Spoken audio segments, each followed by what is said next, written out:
Iniciamos ahora la última ronda libre para no pensar que todas las preguntas fueron dirigidas, sino que definitivamente cada quien tenía su visión y de cierta manera entonces le doy la palabra a quien empezó de último, que terminó y ahora empieza. Yo creo que lo que puedo compartir con ustedes va a complementar muy bien lo que Wilson acaba de decir, porque él nos ha explicado, digamos, cuál es la lógica dominante, esa lógica del derrame, y cómo esta lógica del derrame es una lógica que es excluyente. En un país con estructuras de desigualdad como el nuestro, eso necesariamente va a ser excluyente. La idea del derrame mismo, solo imaginémoslo así, es terrible, y entonces voy a explicar por qué lo pienso así.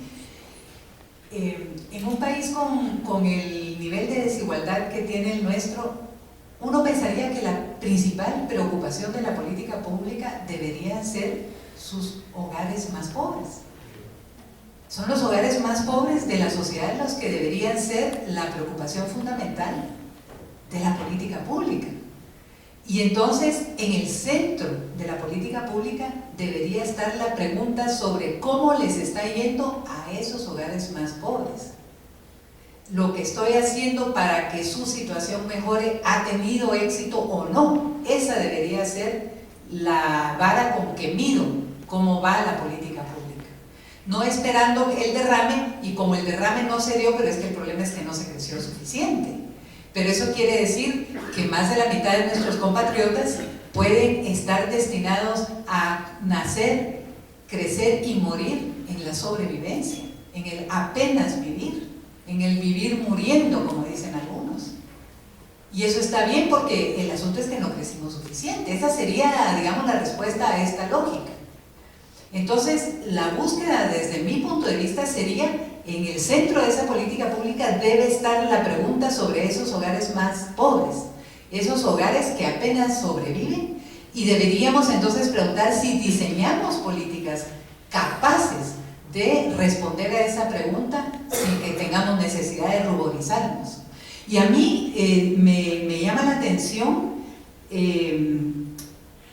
en esto un poco lo que hemos a veces dicho cuando conversamos con funcionarios del Estado, esta falta de memoria del Estado.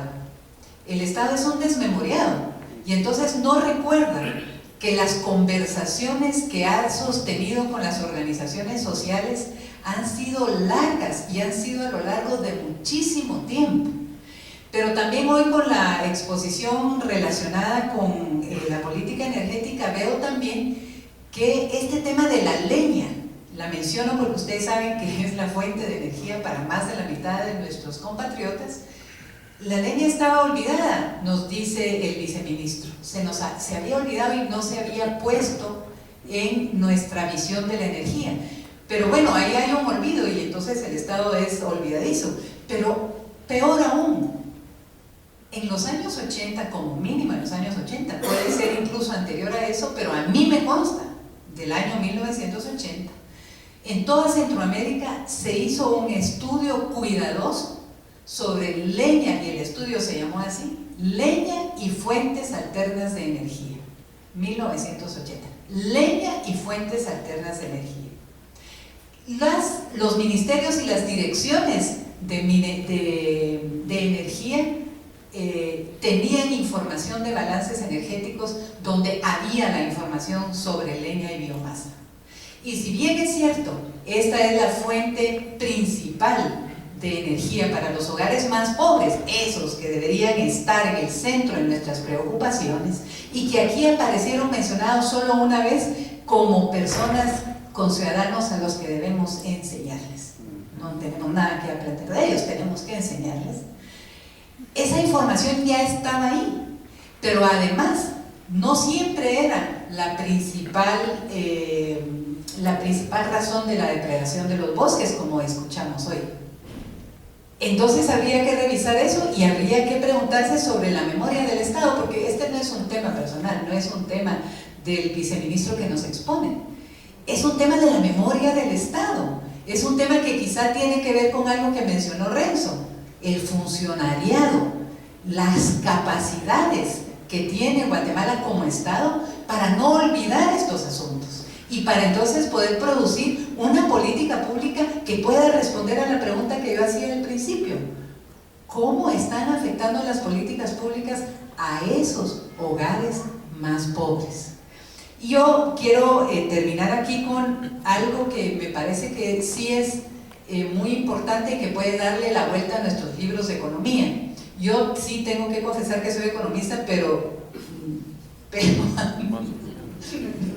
no tanto. He dejado de serlo con el paso del tiempo. Pero miren, esto ha sido objeto de muchas discusiones. El ministro de Agricultura apenas lo mencionó, ¿verdad? Cuando dijo hay un viceministerio que él dijo que es de economía familiar, o de agricultura, perdón, de agricultura familiar, y lo relacionó así rápidamente con economía campesina. Son cosas muy diferentes. Y me parece a mí que si estamos situando el tema y la discusión sobre economía campesina, sí deberíamos estar en disposición de hacer el debate sobre cuál es la lógica de la economía campesina, porque no se trata, como aquí parecía decirse, de que tenemos que llegar a enseñar. Lo que nuestras investigaciones en Avaxo nos han a nosotros mostrado es que ahí hay una lógica que se da precisamente en ese espacio de la sobrevivencia, en el que navegan gran parte de los hogares pobres de nuestro país, en la sobrevivencia.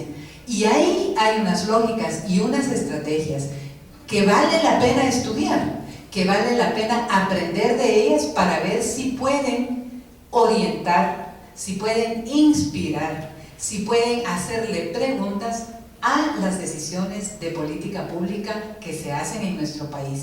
Y entonces pensaría yo que estaríamos viendo otro horizonte, no estaríamos quizá viendo el horizonte del derrame, estaríamos quizá viendo el horizonte de las preguntas sobre la vida y sobre cómo es que la vida debe ser vivida. Yo creo que estos serían elementos que nos permitirían comenzar a hablar desde otra perspectiva sobre la política pública y sobre esa memoria del Estado. El Estado ha conocido debates sobre economía campesina recientemente, pero el Estado ha conocido información y debates sobre el uso de la leña y sobre el balance energético de nuestro país desde hace muchas décadas.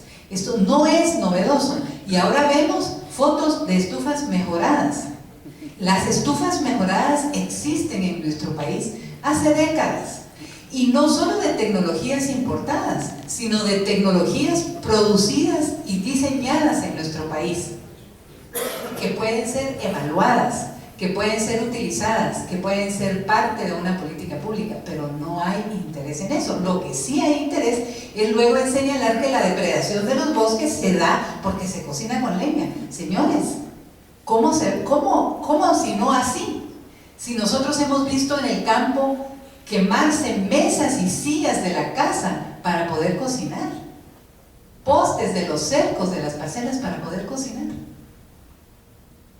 Es que nosotros prendemos nuestra estufa y no nos acordamos que esa energía para cocinar es complicada de conseguir. Ese es el tipo de preguntas que yo diría deberían estar en el centro de las políticas públicas.